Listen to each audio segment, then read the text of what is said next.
હોજ fitting. હોજ fitting શું છે કે પાણીના સ્ત્રોતથી પાણીને ક્યાં સુધી લાવીએ? પંપ સુધી. અને પંપથી લઈને પાણીને ક્યાં સુધી લઈ જઈએ? કે જે જગ્યા ઉપર આગ લાગી છે. હવે પાણીને પાણીના સ્ત્રોતથી લઈને આગ સુધી લઈ જતા સમયે ફાયર ફાઇટિંગ ની અંદર જેટલા ભી નાના મોટા ઉપકરણોનો ઉપયોગ થાય છે એ બધા ઉપકરણોને આપણે શું કહીએ છીએ? હોજ ફિટિંગ. આ હોજ ફિટિંગ ને કેટલા પ્રકારમાં વહેંચ્યું છે આપણે? 5 પ્રકારમાં. બરોબર? 5 પ્રકારમાં. પહેલો કોણ જોયું? કપલિંગ. બરોબર?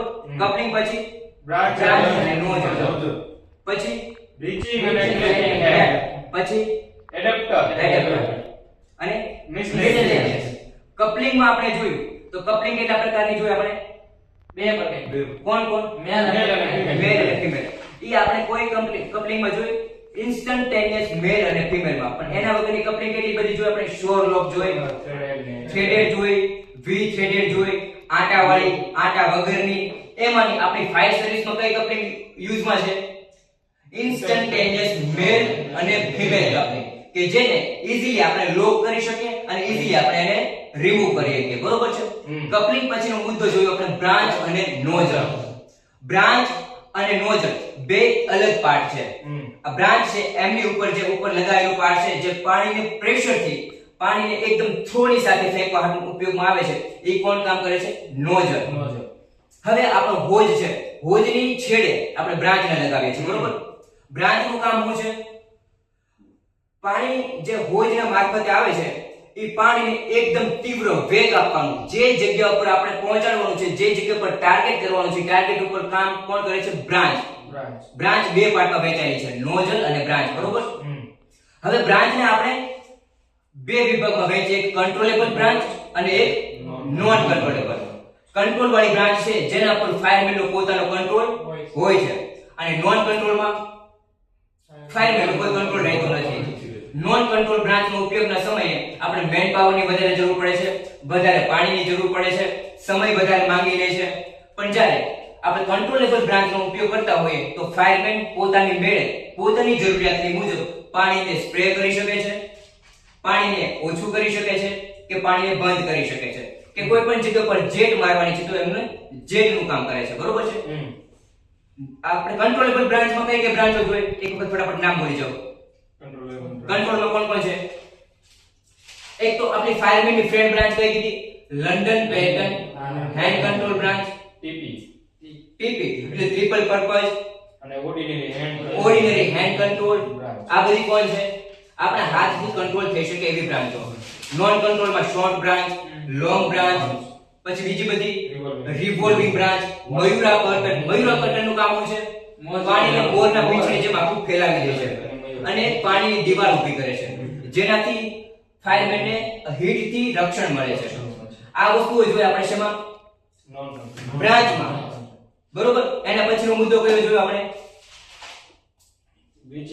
બ્રીચિંગ અને કલેક્ટિંગ હેડ. બ્રીચિંગ બે પ્રકારના જોઈએ આપણે, ડિવાઇડિંગ બ્રીચિંગ અને બીજું કલેક્ટિંગ બ્રીચિંગ. ડિવાઇડિંગમાં એક લાઈનમાંથી પાણીને બે લાઈનમાં બનાવવામાં આવે છે, અને કલેક્ટિંગમાં બે લાઈનના પાણીને એક લાઈનમાં બનાવવામાં આવે છે. ડિવાઇડિંગમાં બે શું હોય છે? ફિમેલ હોય છે, અને કલેક્ટિંગમાં બે શું હોય છે? મેલ હોય છે. શાબાશ. પછીનો મુદ્દો કલેક્ટિંગ હેડ. કલેક્ટિંગ હેડ એટલે એકથી વધારે લાઈનોનું પાણી એક જગ્યા ઉપર એકઠું કરવા માટે જેનો ઉપયોગ કરવામાં આવે છે એને શું કહે છે? કલેક્ટિંગ હેડ.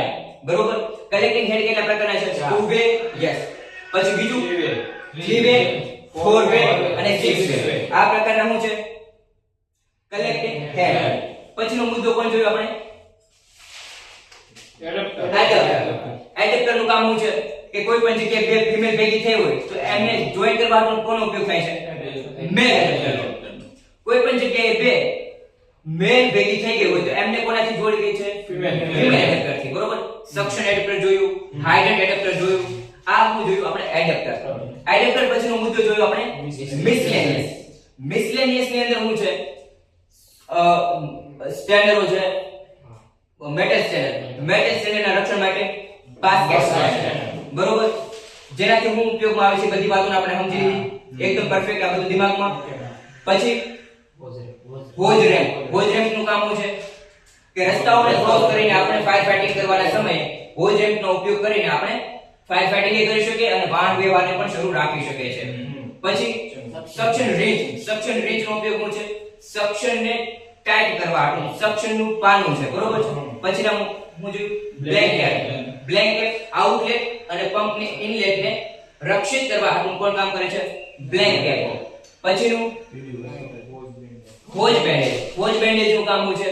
કોઈ પણ સમયે હોજને કઈ ખરાબી થાય કે આપણે ફાયર ફાઇટિંગ ના સમયે નુકસાની થાય તો આપણે હોજ બેન્ડેજને લગાવીને જે પણ સમયે આપણે આપણું ફાયર ફાઇટિંગ ને રોક્યા વગરનું કામ કરી શકીએ છીએ. આ બધી વાતો આપણે શેમાં જોઈ? હોજ ફિટિંગ માં. બરોબર. એક વખત ખાલી હોજ ફિટિંગ ના 5 આયામો બોલી જાવ. કોણ છે હોજ ફિટિંગ નું? પ્રથમ કપ્લિંગ, બ્રાન્ચ, બ્રીચિંગ અને સેટિંગ હેડ, એડપ્ટર અને મિસલેનિયસ. અહીંયા આગળ આપણું હોજ ફિટિંગ પૂરું. કોઈને કઈ ડાઉટ?